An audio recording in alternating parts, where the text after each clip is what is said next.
My next guest is Philip McKernan. And he is a very special guest to me personally. He is my coach, my mentor, and he has an ability to see people, see through them in a way that I have never experienced in my life. He built and ran a very financially successful coffee company in Ireland before he started coaching people. And now he coaches world-class athletes, Olympic athletes, entrepreneurs, the military. He's no joke. And he is my personal coach, and I have learned so much from him, and working with him has changed my life. So please, I hope you enjoy this next hour with Philip McKernan.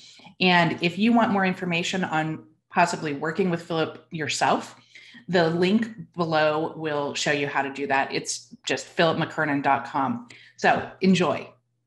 So I'm just going to jump on in. So attorneys pride themselves, as you know, and I used to, on being logical and making logical decisions. And to the point that there's almost contempt, and that's the word for it, is contempt for people who make emotional decisions. You'll hear judges talk about, and this visceral feeling, that was an emotional argument, counsel. Like there's nothing that you could do that is worse than that. Like, murder somebody in the courtroom, fine, but don't make an emotional argument. And we as attorneys are so in our heads and this culture that everything has to be logical.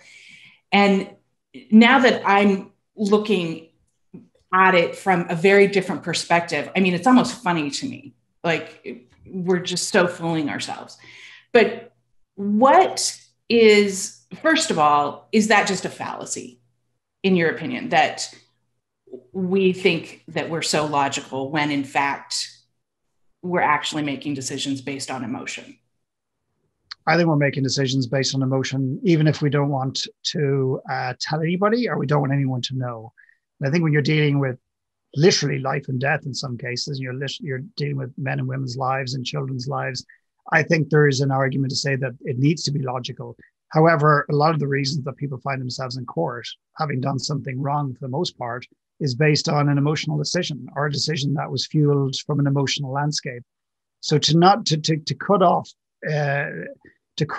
the emotional part of a human being is to stop being human in of itself. So I feel that there needs to be a place for that. I think logic plays a part. The way I describe it in my life is that my MacBook Pro is my brain, and it's a tool, and the intellect is a wonderful tool that we can lean on, and we can use data to back things up. But I think intuitively, more emotionally, while some think it's woo-woo and fluffy and everything else, I think that to be human and to understand the human journey, the evil side of it and the beautiful side of it, I think you need to look at emotionally, the emotional landscape, and maybe not make decisions from there, but allow it to at least inform the logic, and use the logic then for the data to supposed to back it up to some extent.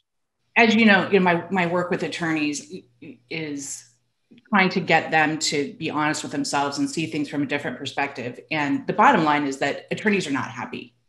I mean, you talk to any attorney and they will tell you how unhappy people are. And just in January in Kentucky, 4 attorneys killed themselves in a pretty small state. And when you look at how we treat one another, there are these Facebook groups for attorneys, and the viciousness of attorneys online to each other is astounding to me, which indicates to me, nobody's happy who acts like that. So how do you balance, I want to be logical, but I'm not happy, and trying to think your way out of that? I mean, I think one of the big challenges I'm imagining, and I don't know for certain, but I imagine that many attorneys face, that they're probably not even aware that they're facing, let's just try this on for size and see how it goes, is this idea that when you spend a lot of your time in the landscape of logic, like accountants, for example, so you spend a lot of time in that landscape, and you use a lot of logic and data to make your day-to-day decisions. And fine, we can do that. There's nothing wrong with that. I'm not sure it's the whole picture, but let's just say we do that. And then we go home and we walk in the door to our wife, we walk in the door to our kids, we walk in the door to our husbands, and we try to apply the same kind of principle, the same logic to an emotional landscape, which is the home. And you have, many are significant Chernobyls. Boom, boom, boom, like these, kind of, I suppose, human interactive meltdowns and challenges, because you cannot bring intellect entirely to an emotional situation because it just doesn't simply work. But just going back to this idea of that, and this what you've presented, and there's nobody better in the world to present this in the sense that this idea that attorneys are for the most part unhappy. And I'm sure there's a few out there that would argue that, but let's just say that most of them, there's a very high proportion of attorneys that are very unhappy. And I'm not going to debate that at all. I have no data, and I'm assuming it's absolutely accurate. If that's the case, then there's two ways we can look at it in my mind. We can look at, okay, so, well, first of all, does the profession actually want to change? Does it actually want to bring a degree of happiness into the profession? And that's simply a choice. So is that going to happen at a high level within the industry? Who knows? Is that going to happen as an individual? Does a lawyer or an attorney who basically is working day to day, if they're unhappy and they've cited that, do they want to change that? Because here's one of the challenges I find with people who are highly trained professionally and have studied a long time to get to a particular point. They come out maybe out of college with lots of debt, and then they get into a practice and they work their way up, and maybe they get to be partner, maybe they set up their own business. I don't know how it works exactly. And they just get to a point where financially they're above water. They've got clients and business coming in. To stop and be honest and to admit you're unhappy would require you to question your whole goddamn path. Yeah. And one of the biggest challenges for people, my wife included, when she began to question accounting, because she was a qualified accountant, was the first thing that haunted her was this idea that, what are you saying? Like, pack it all in? So we jumped to these extreme scenarios to justify not doing anything. And what she said was, well, I'm not going to waste all that time in the past. And I said, well, no, let's not, you don't have to do that. What's a stepping stone? So an attorney that's miserably unhappy in the business they're in is, in my personal opinion, there's one fundamental thing that's going on. They're executing their talent. They might be very good at being an attorney, but they're not honoring their gift. In other words, they're not bringing that gift, that artistry into the world. They're not impacting the world in a way that serves their artistry, and therefore they're not fully living in the world. But I'll finish on this, Brita, because I could go on for hours on this. The bigger picture here is to go right back to the very beginning. When I work with the US military, and I realize that so many men and women in the US military, when they leave the military, there's 22 military a day committing suicide in the United States. Now, I'm sure it oscillates back and forth a little bit, but on average, 22 military personnel a day that have left the military or ex-military, when they take off their uniform and they put their uniform down, they give away a lot of who they are and have been, and a lot of where they've been lost. They don't know what to do. Now, this does not account for the many millions of ex-military that are on antidepressants, drug addicts, alcoholics, etc. It doesn't even account for any of that. And I remember having this conversation at various military bases all over the United States, including the Pentagon, where I actually had a conversation around this at a very high level. And I remember coming to this idea that if you go back to the very beginning, like one of the generals said to me one day, says, yeah, this is a real military problem. And I said, it's not a military problem. It is a human challenge. We see this in attorneys. We see this in accountants. We see this in doctors. We see this in mothers who wave goodbye to their children as they walk down the drive, and they look in the mirror and they close the door, and their kids are going off to college, and they look in the mirror and they go, now, who the fuck am I? Yeah. And they've lost themselves.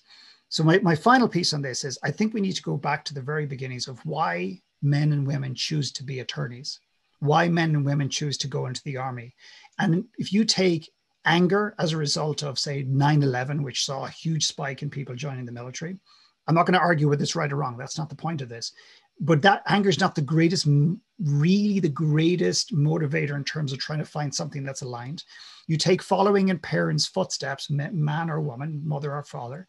You take, I don't know what else I'll do, so I'll choose the military. Again, not the greatest inspirational place to come from. I want great benefits for myself, my family, health benefits, educational benefits, state benefits, whatever. You take all of those things aside. How many military personnel woke up one day or many days and said, I truly want to serve in the military. I truly want to serve my country, or whatever the story is? There's not as many as you might think. So if we understand the origin where the decision came from multiple attorneys, you start to get a picture on, was it out of trying to please their parents? Was it because they thought it would make them the most money? Was it an ego thing? Was it I have nothing else to do, so I'll go into that? How many of them woke up and said, oh my God, I love law. I love law. And I've wanted nothing. And maybe, and there's quite a few, and there's probably somebody listening to this that probably already checked out, because this conversation they may not feel it's relevant to them because they love what they do. So I think we have to go back to the origins of the decision-making to get into law in the first place. And I think that'll give you a much cleaner perspective on why the industry finds itself where it is today. Well, and I can just hear people already going, I don't have a gift. I have no gift. I'm not an artist. I couldn't draw. I don't have a gift. What do you say to that? Everybody's gifted. I think one of the greatest tragedies in the world is bumping into the person on the street that you could have been. And what I mean by that is that many of the greatest artists that have ever lived, this is a weird one for many people to think about, the greatest songwriters, the greatest singers, the greatest painters, the greatest writers, have actually gone to their graves with their greatest music still inside them, their greatest artistry still inside them, because they've been afraid to bring into the world, to birth into the world, something that they think is controversial, that maybe at the time was controversial, that they didn't think was going to be received that very well, or they didn't even think they had value in the world and they were good enough. So if you think about that in the context of art, I mean, Leonardo da Vinci didn't think his art was worth anything. And I don't mean money, I mean just value. He wrote a letter. I don't know if I've ever shared this with you, Britta. It's an extraordinary letter, and I'm sorry about the lack of details on the years and everything else. But I think it was 1580, but I could be off by 200 years, knowing me. But I think it was around 1580 or something like that. He wrote a letter to the then leader of Milan, who basically, I think not the mayor, but I don't know what they were called, but basically he ran Milan at the time, and he wrote a long letter, and he'd been painting at this point for quite some time. And it was basically a job interview. And he cites that he's good at this and he's good at that and he can do this and he can build bridges, and very military based, because that's what was seen of value in the world at the time. And that's another thing. You know, when you go to a dinner party, certainly in Ireland, where I'm from, and in the United States, where I spent many years, and Canada even more years, you go to a party and somebody says, you know, what do you do? I said, well, I'm the milkman. What do you do? Well, I'm a carpenter. What do you do? I'm a lawyer. There's a lawyer in the house. There's a, you know, you get a lot of bump out of that. Yeah, and then there's a bit of a, there's a bit of societal, I suppose, status attached to that. And that's something very, very, hard to even contemplate letting go of. But bottom line is, with Da Vinci, at the very, very end, he said, oh, and by the way, essentially, like a PPS, I can paint as good as any man who has ever lived. He did not put a value on the thing he did most naturally and the best. So what I would say to any lawyer who's beginning to wake up to the fact that perhaps the dream of becoming a lawyer has been achieved, and while they're successful, but they don't feel satisfied. And I'm imagining that sentence alone will haunt some of your listeners or viewers in the future, because I think it's very, very true. That I wouldn't put it down to the fact that there's just something wrong with you, that there's some DNA problem with you, or something is just severed, some little mechanism between your brain and your heart is severed, that you've achieved everything and there's nothing left for you. All I would respectfully say is that there's some itch that you need to scratch, whether it's travel, whether it's writing a book. You don't have to publish the book, just write the book. Painting, some sort of artistry, some sort of contribution. We used to bring people, Britta, for years to Peru and India and go and work in orphanages and everything else. And the whole purpose was, yes, to help the people while we're there, but it was to awaken people to this dormant sense of contribution that they had never executed on. So we'd work in an orphanage for a few days. We'd go and hike in the mountains just to let it all land. And then we'd sit in a retreat center at the very end. And all we'd say is, what little boy or girl spoke the most to your heart? Like not physically spoke to you, but what's the one that and they'd say, oh, Jenny or whatever, or little Charlie or whatever. And they would go, why? And it would deeply affect them. And then the question is, how do you begin to bring more of you into the world and impact the world more in a different way? So no matter what we're doing professionally, I think there's always something that we're not getting to in the world. There's a sense of we're not getting to it. And all I would encourage the attorneys to do is to begin to explore that and to begin to experiment with that and see what comes.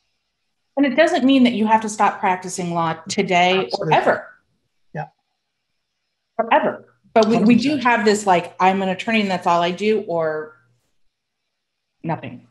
Yes, 100%. Yeah, I think it's, just carve out a bit of time. And also, I'm not sure how many within your profession, I don't know, but, nurture themselves and give themselves time for themselves and to do the things that they want to do without any obligation or any guilt. I often meet men and women who are in business and they go, oh, no, don't you worry. I'm great at taking time off. Every Friday afternoon, I play golf. I go, great. So is your phone on when you're playing golf? Or do you have a lot of guilt about not being in your office? Oh, yeah, like I'm riddled with guilt. And then every second hole, I stop and I check my phone, my BlackBerry, my iPhone or whatever. And I go, well, you may as well be actually in your office because you're not getting the benefit of that downtime because you're too busy feeling guilty for not being in your office. And I know... I know you well enough to say this, but other people don't. You are not anti-money in any way, shape, or form. You enjoy money. You enjoy a nice lifestyle. And now coaching is pretty new to the legal industry. And there are a whole lot of new coaches out there. I'm not going to comment on whether they're good or not, but the focus is absolutely 100% on money. Now the thing is make $1 million a year as an attorney. That's kind of not the standard, but that's what people are advertising. And so it's all marketing, get more clients, make more money, be more efficient to make more money. And I just sit and shake my head because that's still the standard of I will be happy when. You have worked with some incredibly wealthy, successful people. What is your observation about money and happiness? Well, I always find it very interesting, number one, that when people aspire to a particular financial figure in their lives, isn't it interesting that they're always big and beautiful and round? It's never $698,000. It's always $1 million. It's always 10 million. It's always 100 million. It's always $1 billion, typically. And I say always, I'm categorizing it to make a point. I'm sure there's the odd exception. What that tells me with the greatest respect in the world is that there is no substance behind it or very little. So people are obsessed by this idea of building and scaling a business. I go, great.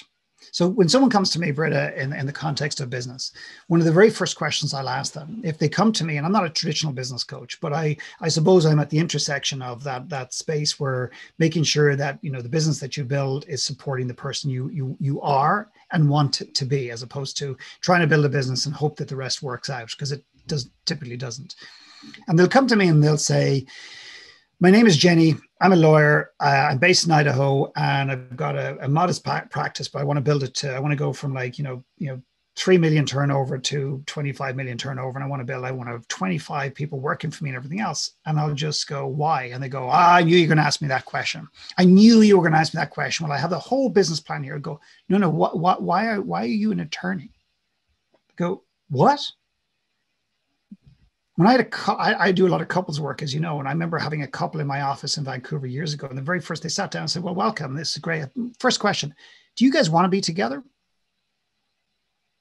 And they looked at me and they said, what a bizarre question. Like, of course we want to be. I said, well, just by showing up here today doesn't mean you truly want to be together. To me, it's a foundational question to begin to understand that there is a genuine desire to make this relationship work or to improve upon it. and making sure that you guys want to be in this room with me. Yes, but you want to be in this room together, to me, is a simple question, an obvious question, but the most obvious one that we typically don't ask. So I want to go back to what, well, I mean, because my father was an attorney, and I want to be an attorney, and let's get back to the 20 million turnover, Philip. That's why we're here. And I go, no, I want to make sure that there's substance, because here's what's going to happen. Let's assume that you actually achieve your $25 million turnover or net worth or valuation, whatever way you want to go. What'll happen is you'll get to the top of that mountain, that financial mountain, and there's a very high likelihood of you going, I've reached it. And you look around and go, but I thought it would feel different. I thought I would feel different. I thought I'd be lighter, happier. I thought I'd have freedom. And if you don't answer the basic questions, if you don't ask the fundamental questions consistently, consistently is not every, and by the way, not every moment of every day, because you drive yourself nuts, but every so often, I ask myself the obvious questions, the questions that people don't ask. And I find that keeps me deeply honest within myself and within the world I live in. Why am I married to Pauline? I'm sure she'll listen to this, and yeah, but I will ask myself. I know. You'd be an idiot not to. No, I know, absolutely. But I still need to ask the question myself. Why am I living in Ireland now? Why do we buy a castle? Why do I do this? Why are we doing these things? Just, it's a kind of a mini check-in. That's all that is. It's a mini check-in. So there is nothing wrong with making money. There is nothing wrong with getting paid well for the services that you provide. There is nothing wrong with having a degree of financial security at some point in the future or now. There is nothing wrong with that. The problem is that I think what we've done is we've shifted in a society to put too much emphasis on money, thinking that when we have enough of it, we'll have the freedom that goes with it. And with the greatest respect in the world, as you said, I work with a lot of very, very wealthy people that don't need to work another day in their life. And in the end of the day, they want to be deeply connected. And sometimes when you make money, it doesn't mean you're connected. It means you're able to connect people, but you're not necessarily connected to yourself or others in the way that perhaps you might want. So just be careful. Well, and I know for myself, and I see it with my clients all of the time, there is something internal that is guiding you where you will self-sabotage if it's not safe. If it's, I've had my own money issues internally and externally, and I certainly self-sabotaged a law firm, doing great work for my client, but it wasn't what I really wanted at the end of the day. And I made sure I didn't have it at the end of the day.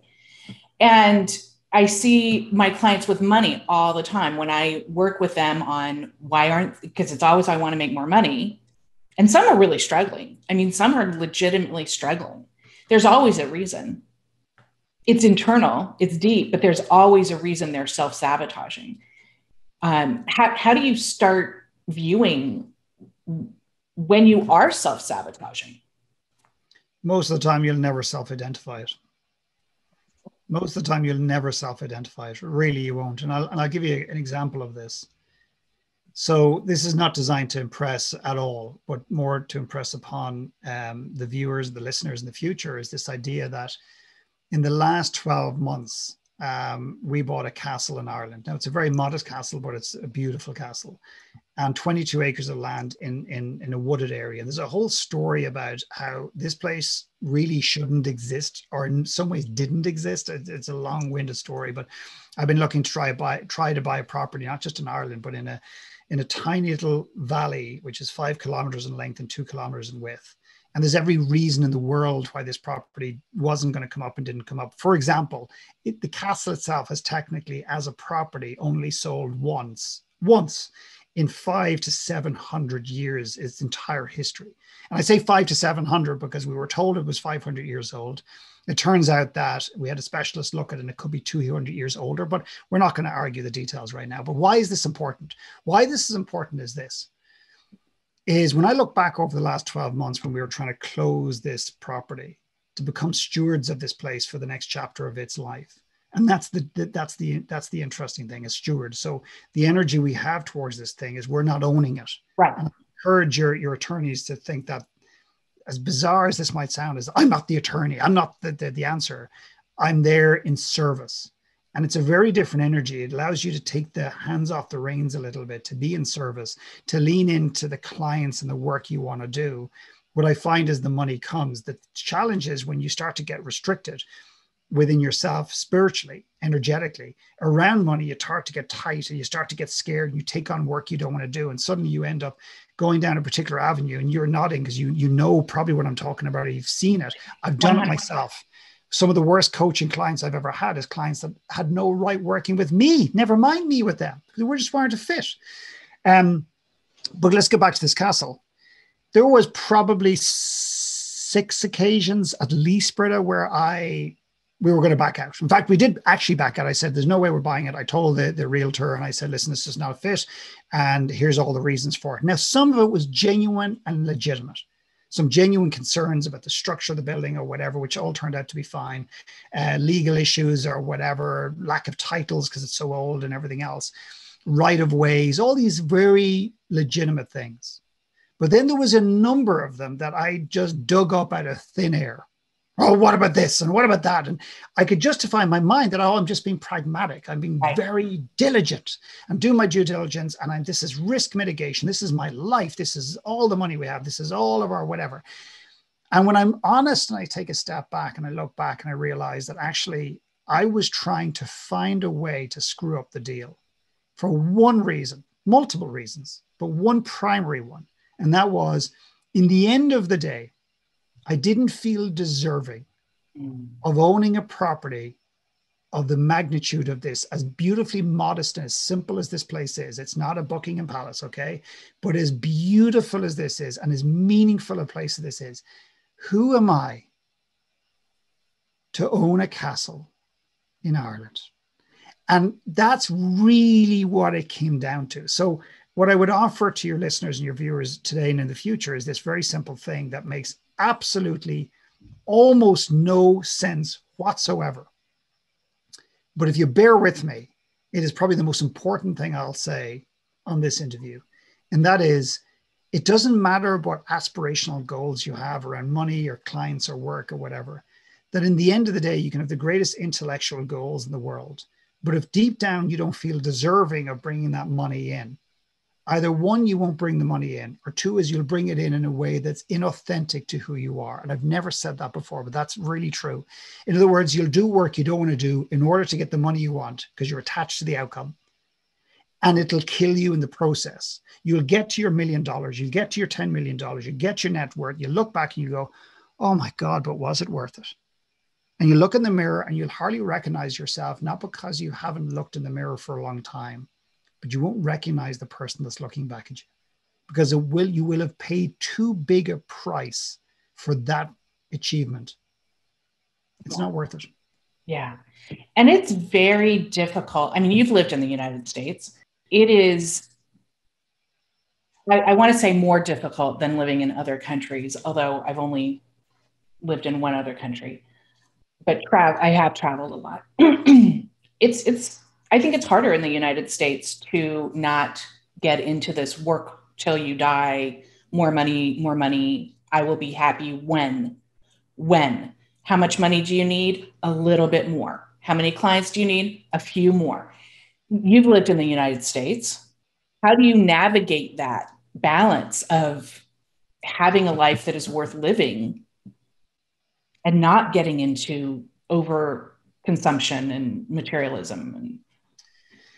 Yeah, I mean, I think the States, I've been going to America since I was 14 years old on my own. Different story, different day. Podcast 2, perhaps, who knows, Britta, but and just we'll tape in Ireland. We'll tape at the castle. Exactly. But if I may just take a second to say that for me, one of my greatest achievements ever was being able to go and live, or choosing to go and live, or being allowed to go and live in America for 4 years with my family. I think America is one of the greatest countries in the world. And it lived up to every expectation I had in terms of its beauty and opportunity and its dysfunctionality all at the same time. And I say that with love and respect, and because every country has it, and we all have it individually as well.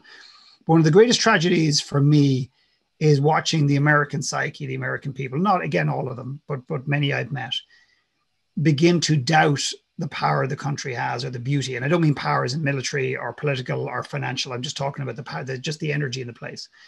And I think Americans have been given a very bad rap around the world on so many levels. And one is around consumerism. But there's no doubt in my mind that there is more pressure in society to consume more, to generate more, to make more. There's no doubt in my mind. And I don't know if that's because there isn't the depth of history that is prevalent in Europe, where many parts of Spain and Italy and Ireland and even the little village I live in is people want to get by. And it's not that they've given up or doubt themselves that they don't have an ability to make millions. They just don't necessarily wake up every day desiring to make millions. Where I think there's been a narrative that's been told in America, this American dream that, really in the end of the day, your success if you make $1 million or $10 million. Now on the flip side of that, we have this inbuilt psyche where we're almost, we call it the tall poppy syndrome. At least it's called the tall poppy syndrome in New Zealand, but we have our version of it here in Ireland. And one of the analogies or little mini stories to illustrate this is this idea of there's two guys walking down the beach and they look up and there's a mansion sitting on the cliff edge of the ocean, leaning out on stilts. And it's magnificent and clearly cost millions to build. And the American goes, God, I'd love to find the guy or the girl who built that house and ask them how they became a millionaire and could afford that magnificent home. And the Irish guy says, oh, geez, if I could find the guy who owns that home or the girl, I'd put a nail down along their car. Now, it's very facetious towards the Irish and the psyche, but there is this, be successful in Ireland, but don't get too successful. Don't get too ahead of yourself. And I think there's pluses and minuses in that. There's a bit of jealousy and holding somebody back, but there's a bit of, that's not why we love you.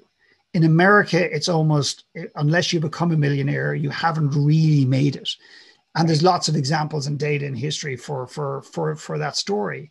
And I think it's been a very one-dimensional story that's been sold. And what I'd love people to do is not to burn that story or elevate that story.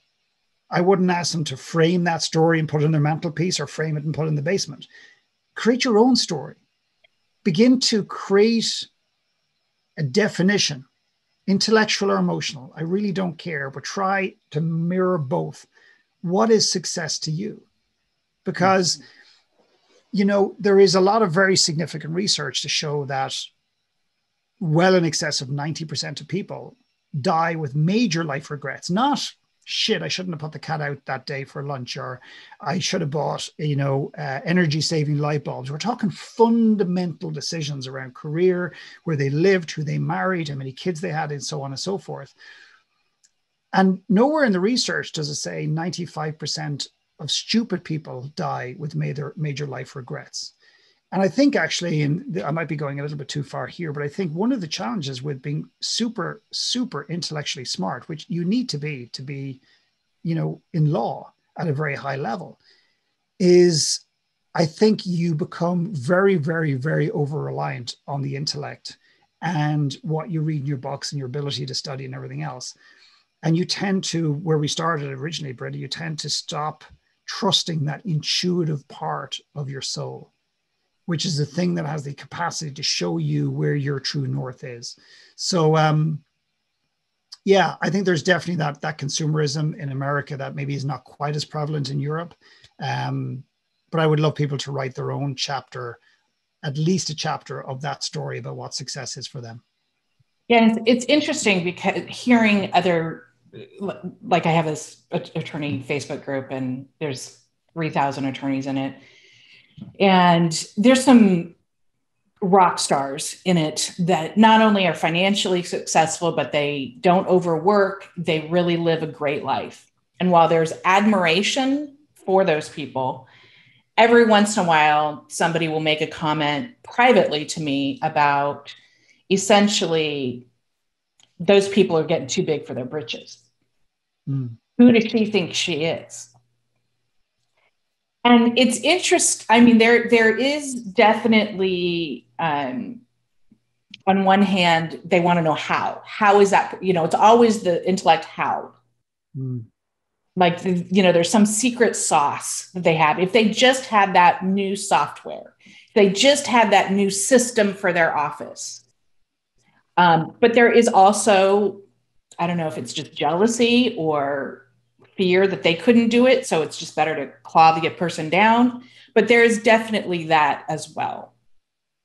That is interesting to observe as a kind of an outsider. I think it's available. That they, again, the tall poppy syndrome is the analogy they use. I think it originally came from Australia and New Zealand, but this idea when one poppy grows too tall, it shadows the rest. So they cut the tall poppy to make sure the rest of them get the sun. I should have qualified that for those who are unfamiliar with the terminology, but I think it is prevalent everywhere, all over the globe. I think it's a little less prevalent in my personal experience in my time in the United States. That does not mean it doesn't exist there. But I think it'd be worth noting that, first of all, the person who observes somebody getting too big for their boots, what is the thing that's triggering them? So I'll always remember the very first event I ever ran in Ireland. It was a week-long event. And I'll always remember there was a very successful business person in the room. I don't even know what he did, and it didn't matter, but like many, many, many millions of dollars in terms of turnover, net worth, etc. And then we had an artist who was clearly deeply gifted. I didn't even see one of her paintings at this point, but you could just tell she had an energy about her. But she had an absolute overwhelming disdain for money, like overwhelming disdain for money. Now, here's the problem.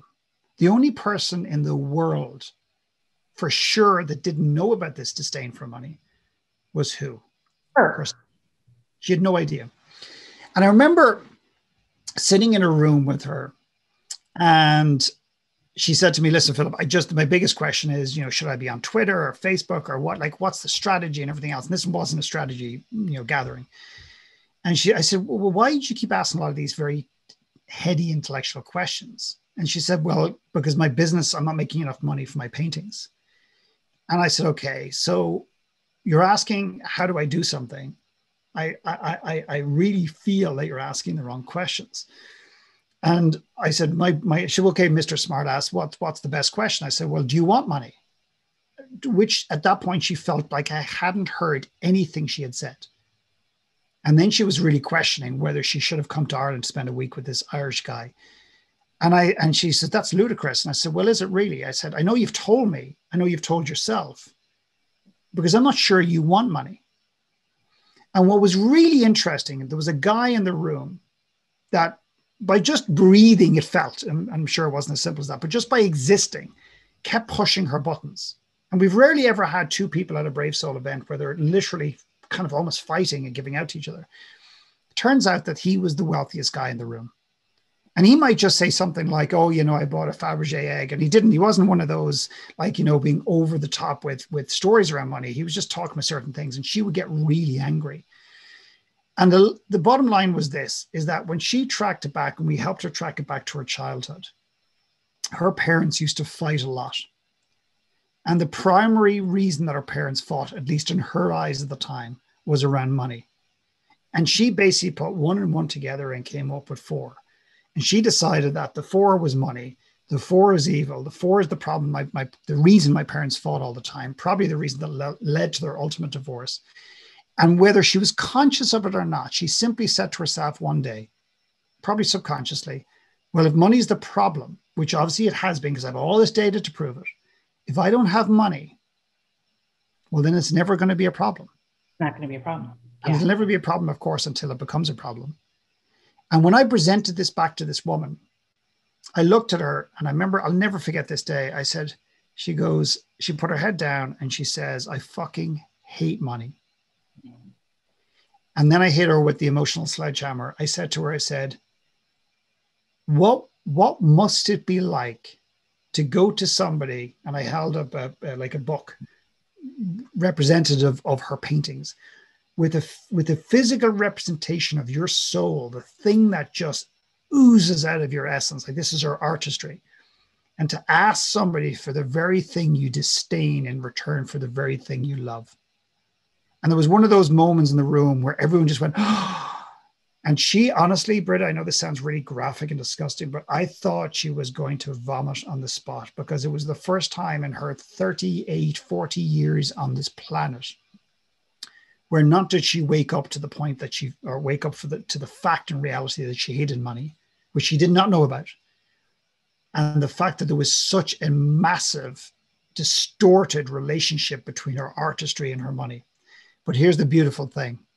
At the end of the retreat, I asked people, where are you going? And this beautiful, beautiful woman put her hand up. She says, I'm going back to Dublin. I'm going shopping. And let's just call him John.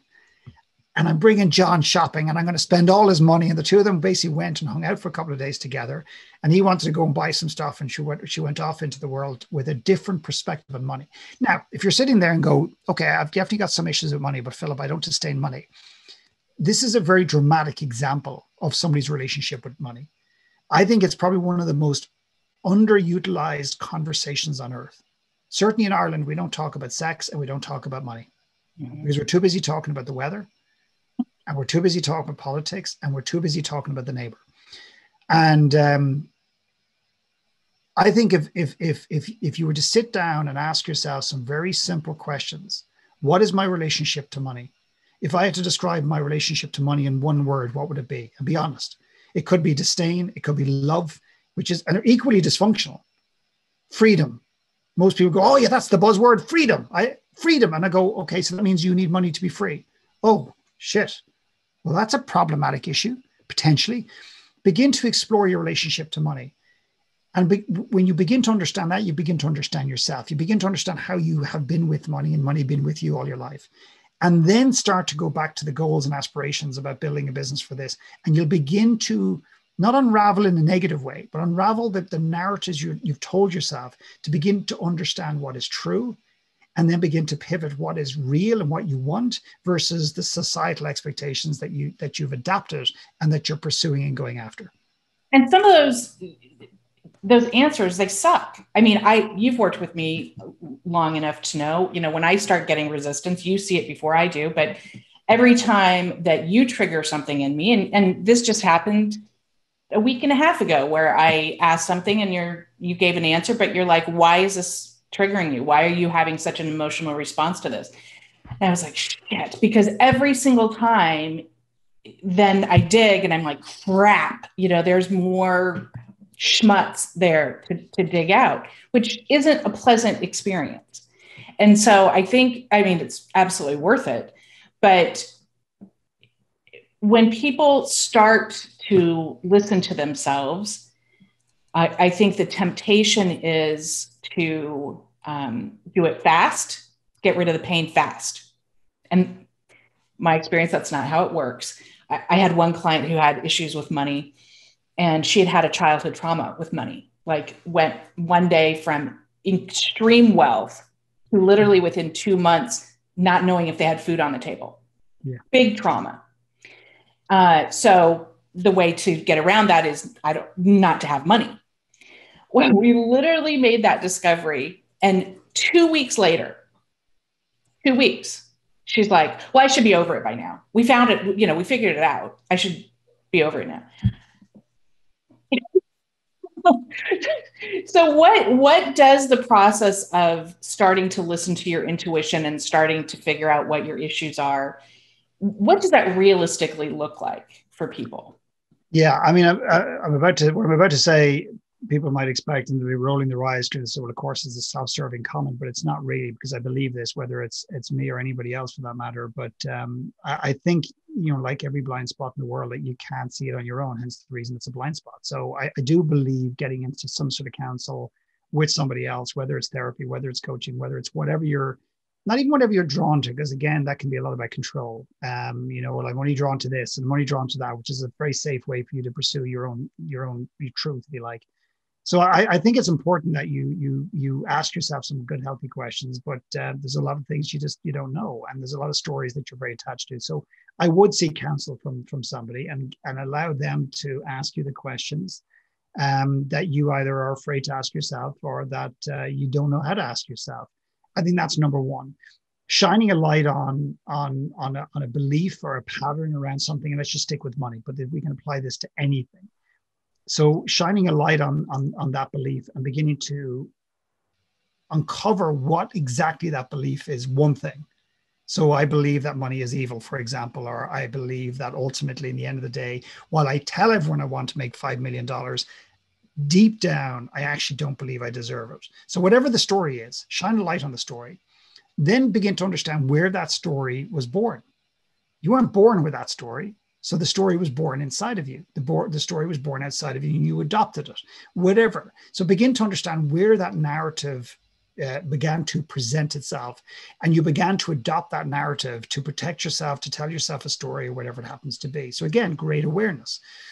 So Philip, just fast forward and get to the piece where we heal and we go on and it's all done, please. Yeah, the day you die, maybe. Yeah, but that'll never happen. So the next part is beginning to process some of that and begin to challenge the narrative and begin to rewrite the narrative to some extent by either realizing that the narrative you've been holding on to is just simply isn't true because it's so ridiculous. Two is because you need to have a conversation with somebody because you've misunderstood something from the past or misinterpreted something from the past or whatever. And then the final piece, which 99.9% of society forget, and that is you take the rest of the trauma with you. And they go, no, I went to therapy to get rid of this. No, you didn't. You went to therapy to begin to uncover something, to begin to heal from it. But actually, the final healing piece is accepting that these money issues, these relationship challenges, fill in the blank, are going to be part of your psyche for the rest of your life. And the minute you think it's gone, you become arrogant and lost, and you become something you're not. Let's imagine an alcoholic walking out of the AA going, yeah, I'm done. Don't need any other support. Guys, I'm done. I'm out. I've cured. I've fixed it. Whatever term you want to use. They don't. They actually walk out and say, no, I haven't drank for 2 years, but I'm still an alcoholic. There's a reason for that. And I don't agree with all of AA and their principles and everything else, but that's not neither here nor there. They've helped a lot of people. And they've got something that really, honestly, quite frankly, seems to work. Do I agree with reminding the person that they're disempowered? No, but do I believe that reminding themselves that actually that alcoholic tendency is still a part of who they are? Absolutely. Because that keeps you hopefully not on edge, but it keeps you aware that you haven't dominated or beaten anything. It's still possible that it comes up and bites you in the ass, which of course it often does. So it's beginning to bring the rest of that narrative on that story with you and that on the journey. And I think that's what makes you very deeply aware. Yeah. And the benefit for me personally of doing deep internal work, you don't see your blind spots. I didn't see, it was clear as day to everybody else, but I didn't see that I was running. I was running away from my past. I always thought that I was running towards success, towards respect, towards. And, it was on a horrible day in Ballyvaughan where I figured out I was running from. And that wasn't a pleasant experience, I'll tell you. You were there. It was a bad day. One of the most important days of my life, though. And boy, when you can take then your past with you, that person that you've been running from, the way that I can describe it is you're like integrated as one person versus a splinter off person. And it's very difficult to explain. It's just, I think, something you kind of have to feel. And it sounds very woo-woo, which is okay, but we're one person.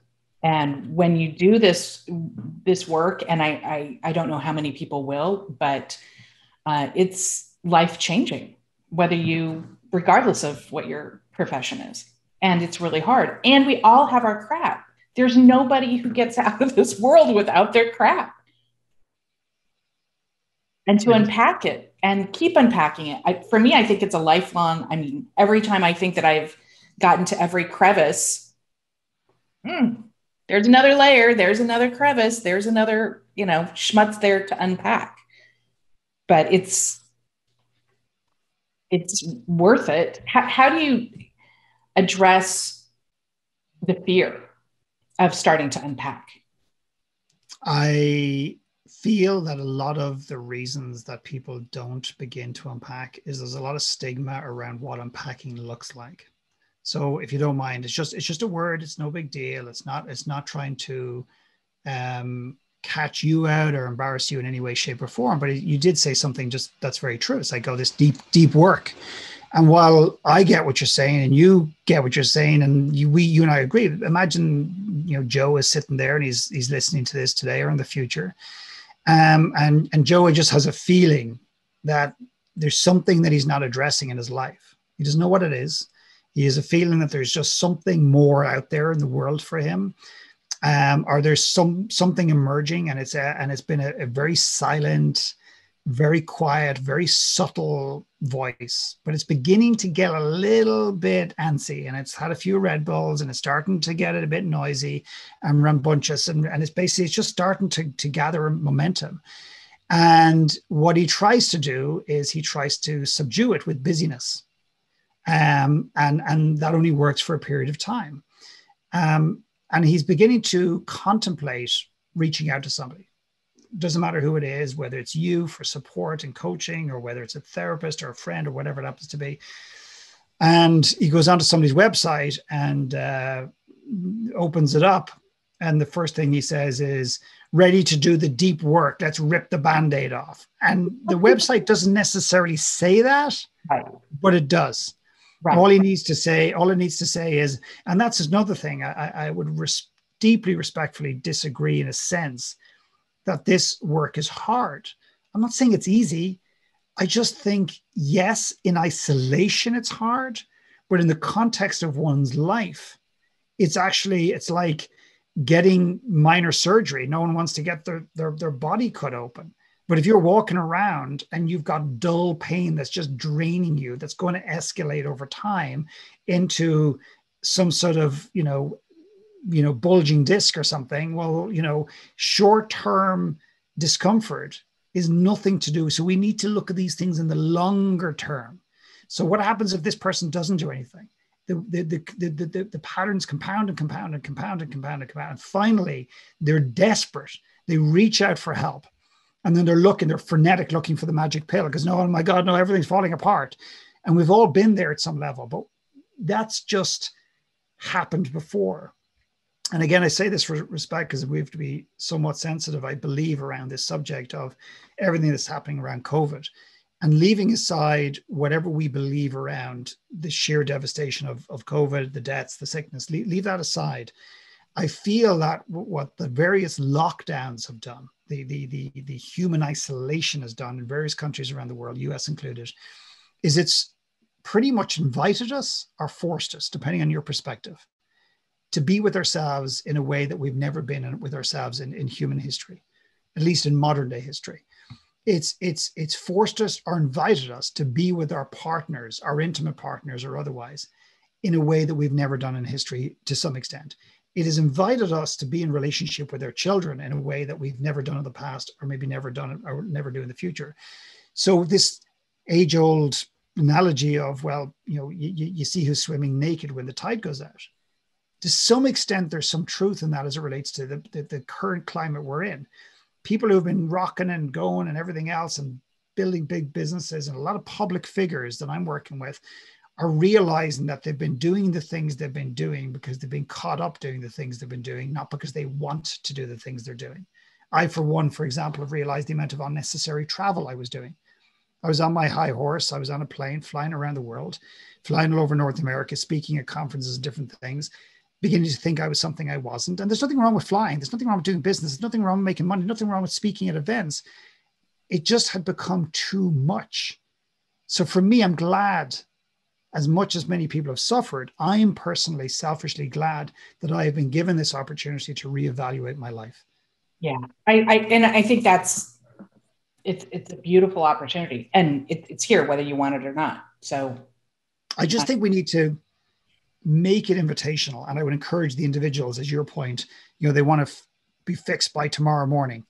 It's just be gentle. What if you just did one session with somebody where they just asked you some simple questions? What if you just sat with a journal and asked yourself honest questions about your life? The problem is we sometimes ask ourselves questions that we don't want the answers for, because the answers are too significant for us to comprehend in the short term. Do I want to be an attorney? Question mark. Well, fuck, if I say no, that's catastrophic. What does that mean? How do I tell my partner? How do I tell my friends? How do I tell my, no, God, no, shut up. No, stop. I don't want to hear that. No. Of course I do. All I'd say is that if that answer is a no, it doesn't necessarily mean you need to burn your practice or your certificate or anything else. What it means perhaps is maybe there's a different way to do and work within the industry. So sometimes it's not what we're doing, it's how we're doing it. And I think this is a really, really valid point. I've worked more and more recently, Britta, with people who are in the world of coaching. I remember working with a guy about a year ago, and he came to me and he said, listen, I've built this really successful coaching business. I'm making more money than I ever imagined. And I do a lot of it remotely, and I'm sitting on a beach and everything else.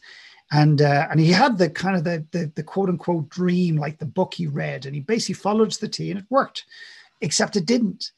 And I said, you strike me as somebody who loves human interaction. He goes, oh my God, I thrive on it. And I go, yeah, but you've built a business that's based on Zoom and remote. Yeah. And I went, what if you have just starved yourself of the very thing that lights you up, that brings you energy? And you know what he said to me? Rather than going, okay, that's interesting, he said to me, but it can't be that simple.